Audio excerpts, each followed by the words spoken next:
어쩔 수 없나 봅니다. 죄인은 죄인으로서의 속성이 겉으로 드러나게 됩니다. 오늘 우리가 본문을 보면서 놀라는 사실은 당대 의인이고 완전한 자였던 노아도 실수한 것을 볼 수 있습니다. 그 원인이 무엇일까요? 그는 술 취함으로 말미암아 벌거벗고 누웠던 것입니다. 여러분, 신자는 이 주초 문제를 해결해야 돼요. 신자는 술, 담배 문제를 어떻게 해야 됩니까? 물론 술을 마실 수는 있습니다. 성경은 술 마시는 것이 아니라 술 취하지 말라, 그것이 죄임을 명백하게 말했던 것이죠. 그런데 여러분, 술 문화를 가까이 하다 보면 결국 술 취하게 됩니다. 그러므로 신자는 처음부터 술을 마시지 않는 것이 좋아요. 특히 교회의 직분자들은 술을 마시면 안 됩니다. 여러분, 술을 마시면서 교회에 덕이 될 수 있을까요? 가정에서는 어떻습니까? 어떤 가정은 가정 모임에 술이 등장하는 경우가 있는데 그럴 수 없습니다. 여러분, 왜 성도의 가정에 술이 등장합니까? 여러분, 그것이 신앙의 자녀들에게 덕이 되겠습니까? 술이 있어야 교제가 됩니까? 성도는 하나님이 함께 하심으로 친밀하게 교제할 수 있는 것입니다. 성도의 가정은 하나님 중심의 문화를 만들 수 있어야 됩니다. 어떤 신자는 다른 신자를 위로하느라고 함께 술을 마셨다는 거예요. 여러분, 그래서는 안 됩니다. 성도의 모임에 여러분 어떻게 술이 등장합니까? 성도의 교제는 하나님이 함께하는 모임입니다. 우리는 술로 인하여 즐거워하는 자가 아니라 하나님과의 교제로, 성도와의 친교로 즐거워하는 자입니다. 상대가 믿음이 약한 자이면 더더욱 술과 함께해서는 안 됩니다. 성도의 위로는 오직 예수 안에 있는 위로이고, 성도의 교제는 성령 안에서의 교제이고, 그것만이 진정한 위로와 즐거움을 줄 수 있습니다. 사랑하는 성도 여러분, 여러분의 교제 가운데, 여러분의 가정 가운데 술과 함께하는 세상적 즐거움이 결코 나타나지 않고 성령께서 함께 하시는 복된 참된 위로와 즐거움이 함께 하시기를 주님의 이름으로 간절히 축원합니다. 오늘 18절 말씀, 우리 21절까지 같이 읽을까요? 18절부터 21절까지 다 같이 시작. 방주에서 나온 노아의 아들들은 셈과 함과 야벳이며, 함은 가나안의 아버지라. 노아의 이 세 아들로부터 사람들이 온 땅에 퍼지니라. 노아가 농사를 시작하여 포도나무를 심었더니 포도주를 마시고 취하여 그 장막 안에서 벌거벗은지라. 여러분, 노아의 아들은 셈과 함과 야벳이었습니다. 이제 그들로부터 사람들이 온 땅에 퍼집니다. 이것은 노아에게 주신 언약의 축복이 성취되고 있는 것을 보여주는 거죠. 노아 홍수 이후 노아는 농사를 짓기 시작했습니다. 노아의 아버지 라멕은 농부였지 않습니까? 그래서 노아도 농사일을 배워서 잘 알고 있었을 것입니다. 또한 노아는 포도나무를 심었습니다. 일반적으로 포도의 원산지가 아르메니아라고 알려져 있습니다. 여러분, 방주가 머물렀던 아라랏산이 바로 아르메니아 근처입니다. 곡물은 생존을 위한 필수적인 농산물이었지만 포도는 여유로운 삶을 위한 농산물이었죠. 홍수 후에 하나님은 노아의 가정을 풍요로운 삶으로 인도하셨음을 볼 수 있습니다. 그런데 노아는 이 포도로 인하여 실수를 범하게 됩니다. 고대 근동에서 포도주는 음료로 사용하는 것이었죠. 그런데 이것을 더 숙성시키면 취하게 됩니다. 취하는 것은 포도주를 남용하는 거예요. 노아는 포도주에 만취되었고 그로 인하여 벌거벗었습니다. 벌거벗음은 수치를 의미하는 거죠. 술에 취한 노아의 실수는 결국 아들에게 이어지는데 함이 범죄함으로 저주를 받게 되는 사건이 벌어집니다. 하지만 하나님은 이러한 잘못 가운데서도 여인의 후손의 줄기를 선택하는 것을 볼 수 있습니다. 아담이 범죄하여 그 죄가 자식에게 이어졌습니다. 하지만 그의 아들 중에서 셋이 축복의 후손이 되어서 그 줄기가 이어졌습니다. 노아도 마찬가지입니다. 노아는 새로운 세상에서 새로운 아담이었습니다. 그러나 노아는 실수하였고 그로 인하여 아들 중 함은 범죄함으로 약속에서 배제되었습니다. 그럼에도 불구하고 하나님께서는 셈이 축복의 후손이 되어서 그 줄기를 이어가도록 하셨습니다. 아담과 그의 아들 이야기에서 여러분 가인이 주인공이 되어서 스토리가 이어졌지 않습니까? 오늘 본문을 보면 여러분 노아 그 아들 이야기에서 함이 주인공이 되어서 스토리가 이어집니다. 그런데요, 사랑하는 여러분, 우리는 좋은 역할을 하는 주인공이 되어야 되겠는데 함처럼 악한 역할을 하는 주인공이 되어서는 안 되겠습니다. 여러분, 가정이 무엇입니까? 성경의 정의로 가정을 이야기하면 그 가운데 하나가 가정은 벌거벗을 수 있는 곳이다 라는 것이죠. 태초에 하나님이 아담과 하와를 창조하시고 부부로 엮어 주셨을 때에 부부된 것은 벌거벗었으나 부끄러워하지 않는 관계를 말했습니다. 그러나 현실의 가정에서는 종종 벌거벗음이 부끄러움이 되는 경우도 있습니다. 여러분, 가정에는 실수가 고스란히 드러나잖아요.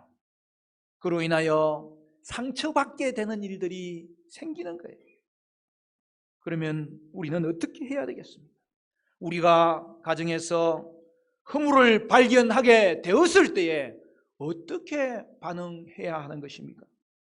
여러분, 가정은 허물이 드러날 수 있는 곳이면서도 그 허물이 받아들여지고 그것을 덮어줄 수 있는 곳이 되어야 하는 것입니다.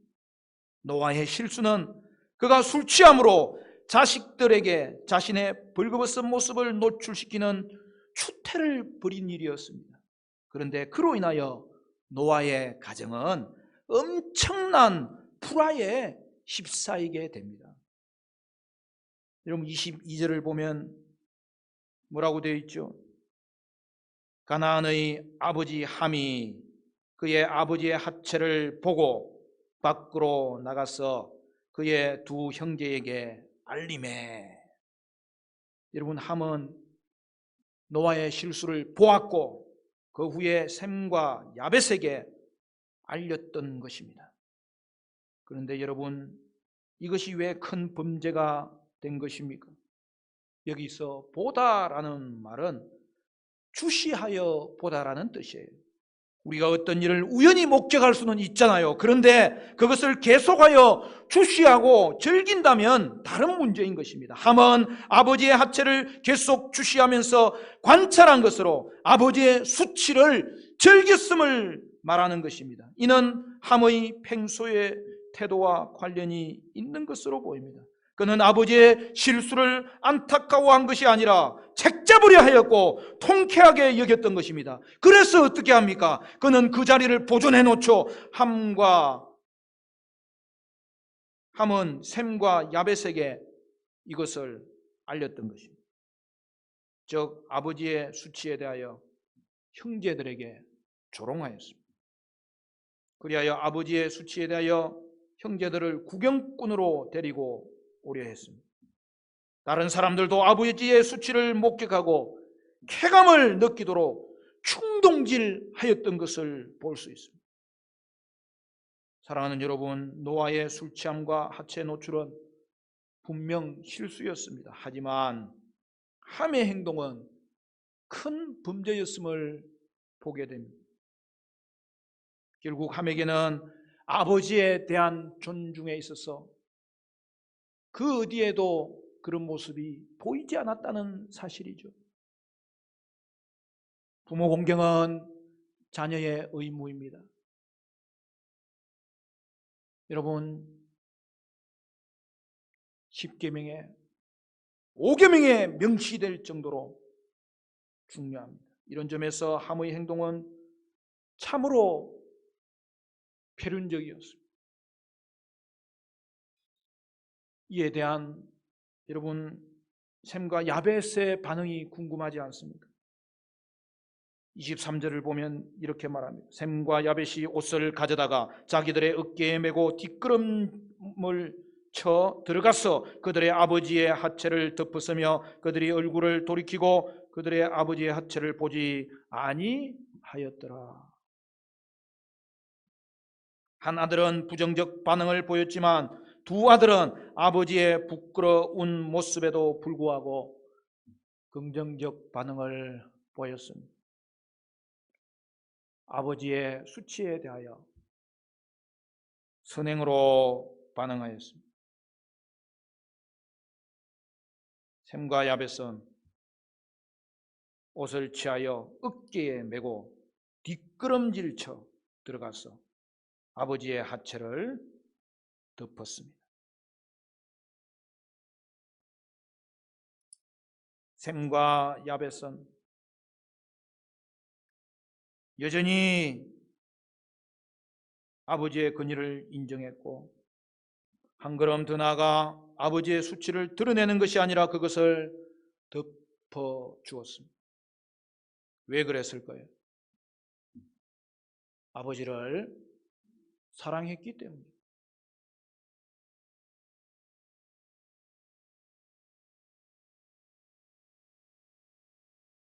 여러분, 사랑은 허물을 덮어줍니다. 여러분, 자식의 잘못을 광고하고 다니는 부모를 본 적이 있습니까? 그렇지 않습니다. 그럴 수 없습니다. 사랑하기 때문입니다. 그렇다면 여러분, 이웃에게도 우리는 그렇게 하셔야 되죠. 그리고 자식도 부모의 허물을 덮어주는 자가 되어야 됩니다.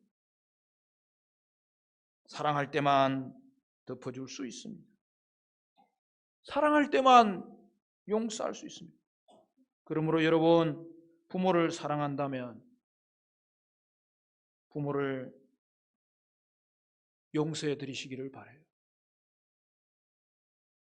여러분의 남편을 사랑한다면 남편의 부끄러움을 용서하십시오. 여러분의 아내를 사랑한다면 그의 허물을 덮어주셔야 됩니다.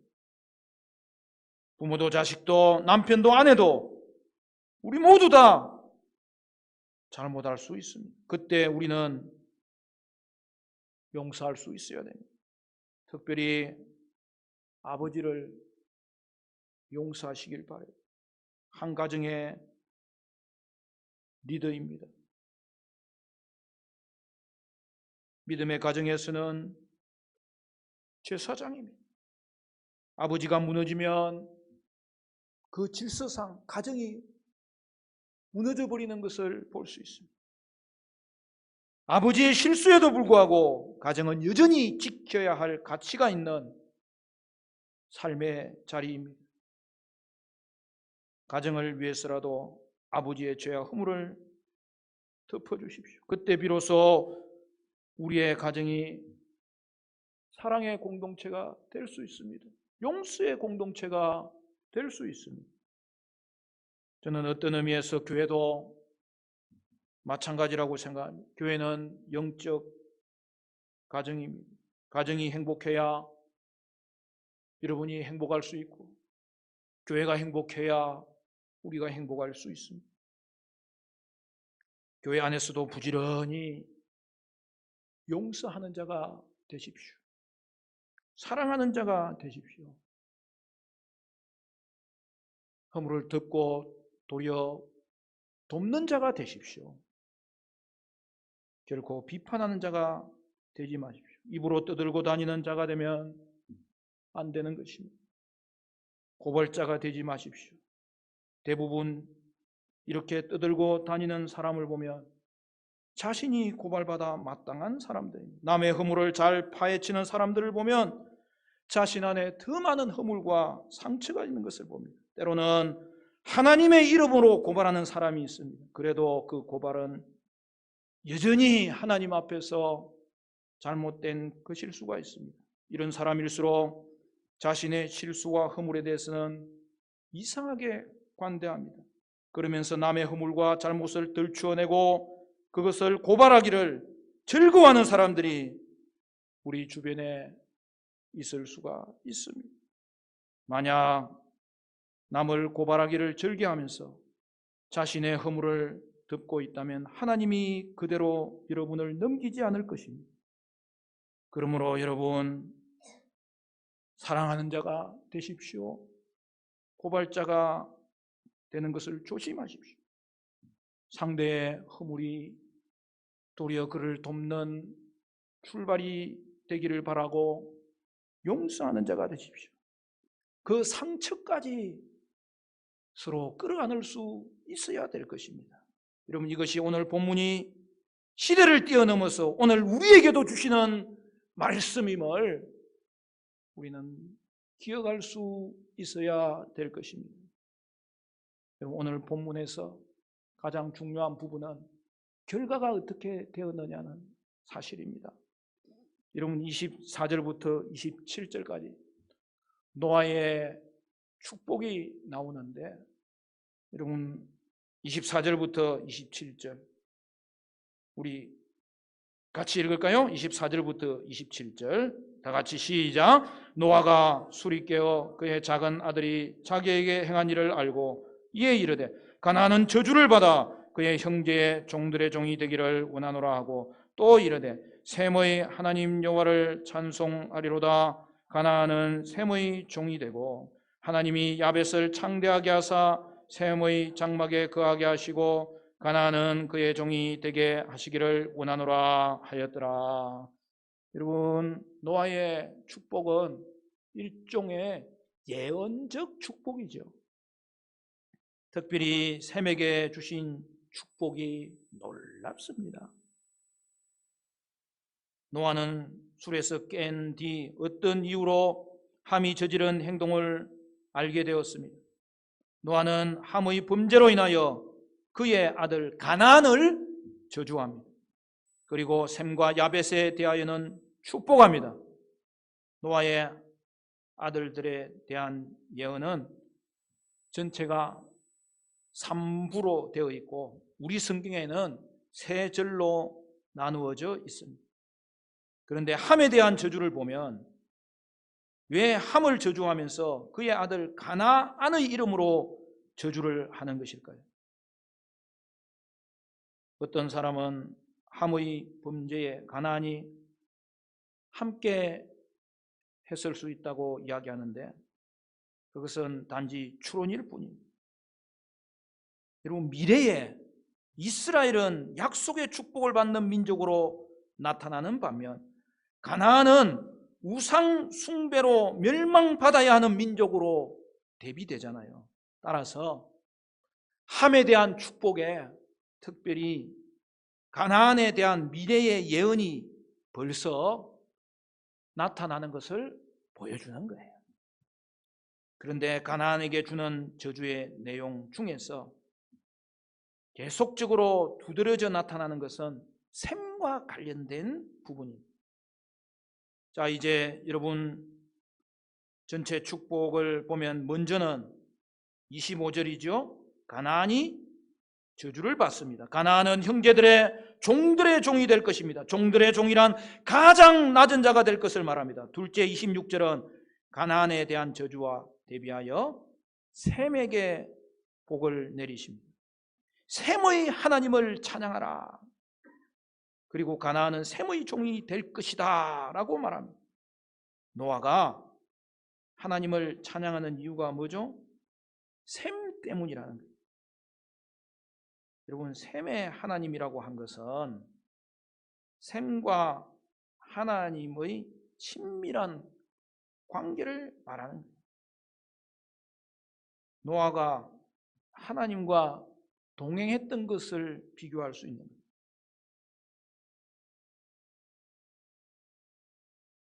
이제 셈이 아버지의 신앙을 이어받았다는 사실을 보여주고 있는 거예요. 여러분, 이 부분을 보는 것보다 더 흐뭇한 모습이 어디 있겠어요? 그리고 그것을 좀 더 구체적으로 묘사합니다. 어떤 복을 주신다고요? 하나님과 셈 간에 서로 뗄 수 없는 깊은 관계의 축복을 주심이 셈의 하나님을 찬양했던 내용이었던 것입니다. 여러분, 셈의 복과 대비하여서 다시 가나안에게 저주가 선포됩니다. 가나안은 셈의 종이 됩니다. 그리고 세 번째로 27절은 셈과 맨 처음에는 야벳, 셈 그리고 가나안이 함께 등장하면서 복과 저주에 대해서 예언이 이루어지는 거죠. 그러니까 여러분 27절은 3행으로 되어 있는 거예요. 첫째 행은 야벳에 대한 축복이죠. 뭐라고 되어 있어요? 창대하게 될 것이다. 물질적인 축복을 주신다는 사실. 그럼 물질적인 축복도 축복이죠. 근데 여러분, 그것은 궁극적인 축복은 아니에요. 우리가 영적인 축복을 받는다면 하나님은 그것과 더불어서 우리의 필요를 채워주실 것이고 때를 따라 돕는 은혜를 주실 것이기 때문에 이런 물질적인 축복도 중요하고, 하지만 궁극적인 영적인 축복이 더 중요합니다. 여러분, 오늘 본문을 보면 야벳이 물질적인 축복을 받고 있는 걸 보여줘요.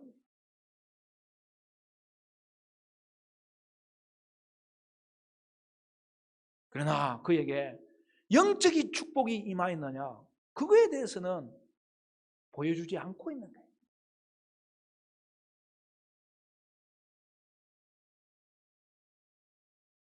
자, 이제 두 번째 행은 셈에 대한 축복이에요.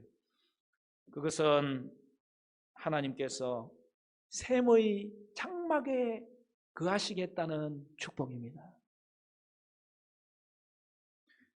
여러분, 오늘 우리 성경을 보면 27절을 보면 하나님이 야벳을 창대하게 하사, 이게 첫째 행이에요.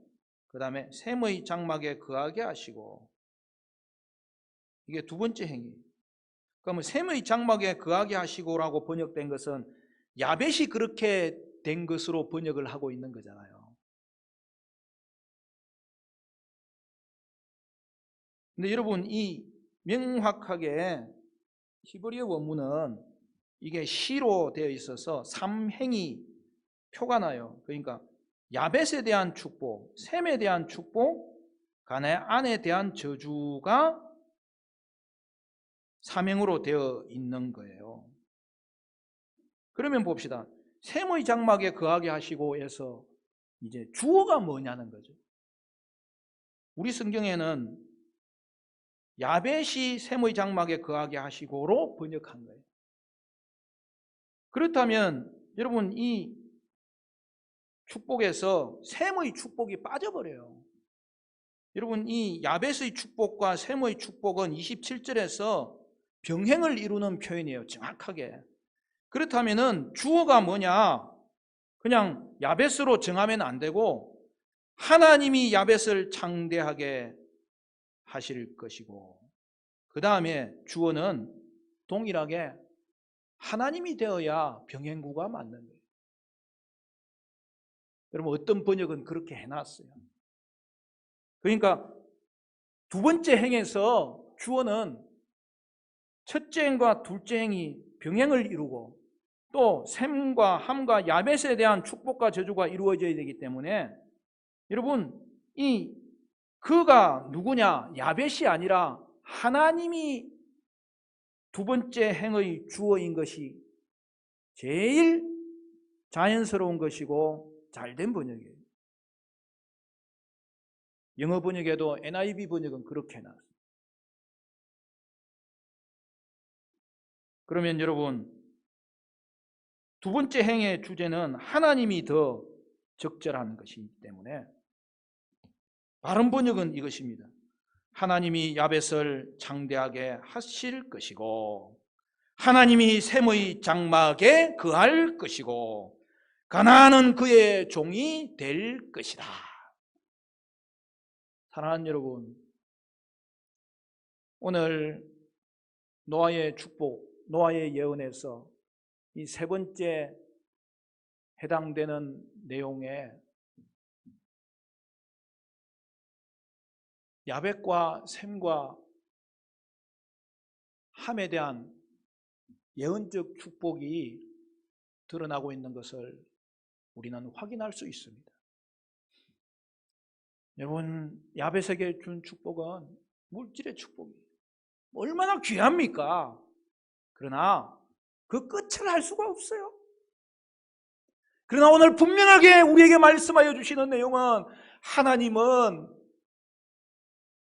셈에 대해서 놀랍게 축복하시는 내용을 볼 수 있습니다. 하나님이 셈의 장막에 거할 것이고,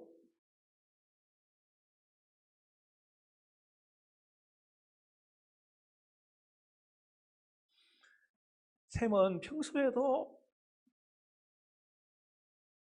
아버지 노아의 신앙을 본받기를 사모했고,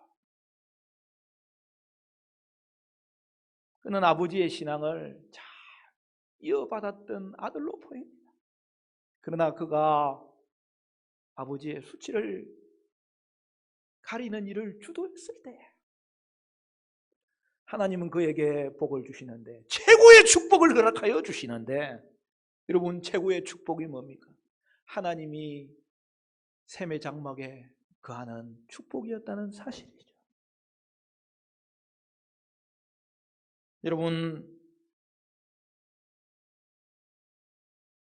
우리가 다음번에도 한번 살펴보겠지만, 여러분, 셈은요 장자가 아니에요. 그가 축복받음으로 장자가 된 거예요.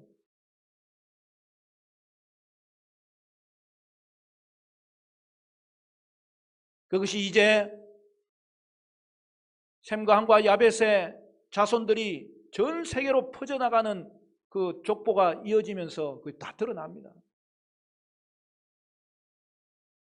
여러분, 셈과 함과 야벳이라고 오늘 본문 9장 18절이 시작할 때부터 명하는 것처럼 셈의 이름이 제일 먼저 등장하고요, 노아의 축복에서 셈에게는 최고의 축복이 주어집니다. 최고의 축복은 하나님께서 셈의 장막에 거하는 축복이에요.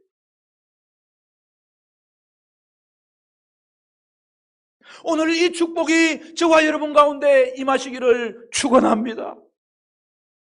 그런데요, 여러분, 하나님이 셈의 장막에 거하심은 이후에 이스라엘의 성막으로 나타났고, 이스라엘의 성전으로 이루어졌고, 궁극적으로 말씀이 육신이 되어 이 땅 가운데 오심으로 예수 그리스도를 통하여 성취되었습니다. 그리고 셈의 후손에게 이어진 하나님의 거주의 축복은 온 세계로 확장되어서 오늘 저와 여러분에게 임하신 축복인 줄로 믿으시기를 바랍니다. 사랑하는 성도 여러분, 진정한 복이 무엇입니까? 하나님이 우리 안에 거하시는 복입니다. 사랑하는 여러분, 그러므로 우리는 최고의 축복을 받았습니다. 따라서 여러분 어떤 상황 가운데서도 저와 여러분은 하나님과 교제하는 이 최고의 축복을 누릴 수 있기를 바랍니다. 우리도 노아처럼 실수할 수 있어요. 우리는 노아의 실수를 보면서 실망하지요. 그런데요, 노아가 실수했다면 우리는 더 할 수 있는 거예요. 그래서 우리는 어떻게 해야 됩니까? 깨어 있어야 되는데. 그런데 우리는 깨어 있을 수 있도록 하나님이 이미 축복하셨어요. 이제는 하나님이 우리 안에 거하심으로 말미암아 오늘 우리를 성령으로 인도하시고 하나님을 알게 하시고 하나님의 뜻을 깨닫게 하여 주셨어. 오늘 하나님과의 이 관계의 축복, 하나님과 교제하는 축복을 누리는 자들에게는 늘 깨어 있을 수 있도록 인도하사 저와 여러분은 실수할 수 있지만 악한 길에서 하나님께서 깨닫게 하시고 돌이키게 하시고 내 안에 거하시는 그 주님과의 교제로 말미암아 승리할 수 있도록 하나님 우리에게 복 주셨다는 사실이죠. 사랑하는 성도 여러분, 우리는 실수할 때마다 우리의 허물을 덮어주심으로 예수님의 옷을 입혀주신 하나님의 은혜를 기억하셔야 됩니다. 그리고 우리는 주님과 더 깊이 교제함으로 늘 깨어 있어야 되겠습니다. 그리고 성도를 향하여는 서로 허물을 덮어줄 수 있어야 되겠습니다. 하나님이 우리 안에 거하심이 최고의 축복임을 인하여서 우리는 주님을 찬양할 수 있어야 되겠습니다. 사랑하는 성도 여러분, 하나님이 우리 안에 거하시는 최고의 축복을 받았을진데 이로 인하여 하나님께 감사하고 찬양하고 우리의 삶 가운데 주님과 늘 깊이 교제할 수 있어서 하나님과의 교제를 누리고 형제의 허물을 덮어주고 우리의 평생이 하나님이 책임져 주시는 계속된 축복의 삶이 이어지는 복된 은혜가 임하시기를 주님의 이름으로 간절히 축원합니다.